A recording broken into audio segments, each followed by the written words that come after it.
सुप्रभात बच्चों, आज हम लोग अध्याय 7 पढ़ेंगे जिसका मुख्य शीर्षक है शब्दभेद। शब्दभेद में बताया गया है कि पर्यायवाची शब्द किसे कहते हैं, एकार्थक शब्द किसे कहते हैं, अनेकार्थक शब्द किसे कहते हैं। तो आइए हम लोग आज पढ़ते हैं कि पर्यायवाची शब्द किसे कहते हैं। जिन शब्दों के अर्थ में समानता हो उन्हें हम पर्यायवाची शब्द कहते हैं, किंतु अर्थ में समानता होते हुए भी पर्यायवाची शब्द प्रयोग में सर्वथा एक दूसरे का स्थान नहीं ले सकते हैं। कहीं एक शब्द उपयुक्त होता है तो कहीं अन्य। प्रत्येक शब्द का प्रयोग विषय और संदर्भ के अनुसार ही करना उचित होता है। उदाहरण के लिए पितरों का तर्पण जल से किया जाना उचित होता है, लेकिन पानी से नहीं। भाव यह है कि शब्द कहीं पूर्ण पर्यायवाची होते हैं तो कहीं आंशिक होते हैं। इसका अर्थ ये हुआ कि पर्यायवाची शब्द एक ही शब्द होते हैं जिनके कई रूप होते हैं और उनके अर्थ में तो समानता होती, अर्थ एक जैसे होते हैं, लेकिन हर जगह उनका प्रयोग नहीं किया जाता है। हर शब्द दूसरे का स्थान नहीं ले सकते हैं। जैसे यहाँ पे बहुत सारे उदाहरण दिए गए हैं। हिंदी भाषा में एक शब्द के समान अर्थों वाले कुछ शब्द यहाँ पे दिए गए हैं। जैसे अमृत, यहाँ पे अमृत है। अमृत का अर्थ होता है सुधा, अमीश, पीयूष, सोम, मधु। कांड का अर्थ होता है कर्ण, श्रुति, श्रुतिपल। यहाँ पे बहुत सारे उदाहरण दिए गए हैं जो पर्यायवाची शब्द है। बच्चों, आप इसे ध्यान से पढ़िए और इसे याद कीजिएगा। अब हम आइए पढ़ते हैं एकार्थक प्रतीत होने वाले शब्दों के बारे में। पर्यायवाची प्रतीत होने वाले सभी पर्यायवाची शब्दों का अर्थ एक समान नहीं होता है और उनका प्रयोग भी एक दूसरे के बदले नहीं किया जा सकता है।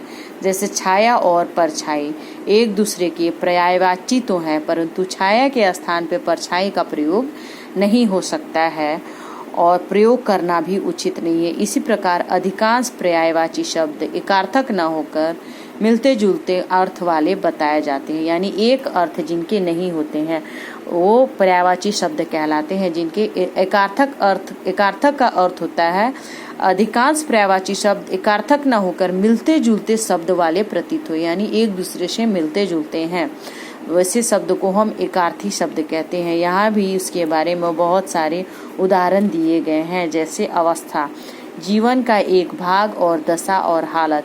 इस सब को हम अलग अलग सबका प्रयोग कर सकते हैं। हम एक ही जैसे पर्यायवाची शब्द अधिक अलग प्रतीत होने वाले सभी शब्दों का अर्थ एक समान नहीं होता है।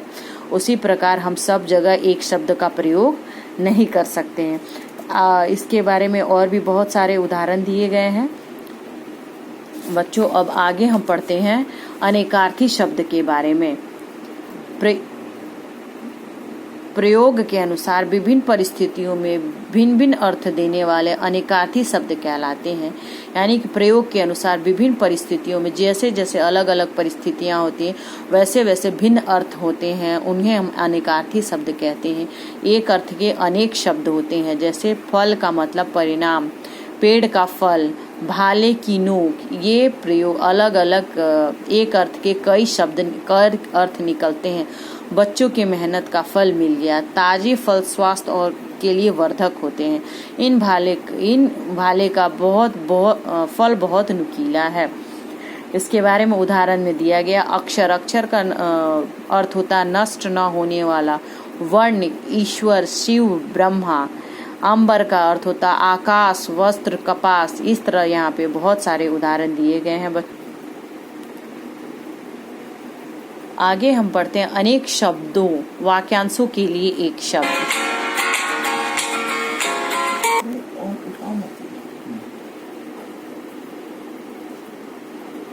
वाक्यांशों के अनेक शब्दों के स्थान पर एक शब्द का प्रयोग करना ही भाषा की कुशलता मानी जाती है, किंतु लघुता भाषा का एक गुण है। कम शब्दों में कोई बात कह दी जाए तो भाषा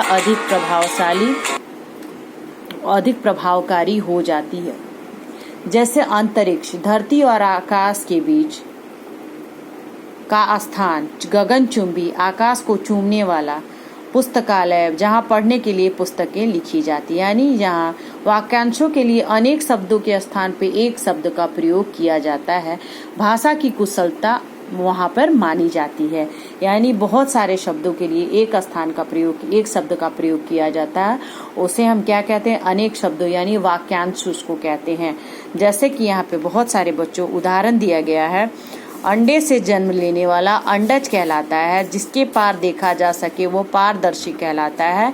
इसलिए ये जो सत्य वाक्यांश के लिए जो एक वाक्य होता है उसके लिए एक छोटा सा शब्द बनाया जाता है, जिसे हम अनेकों शब्द, उसे हम क्या कहते हैं, प्रयोग करना, उसकी बहुत ही कुशलता उसका माना जाता है। इसमें वाक्यांशों के लिए एक छोटा सा शब्द बनाया गया है।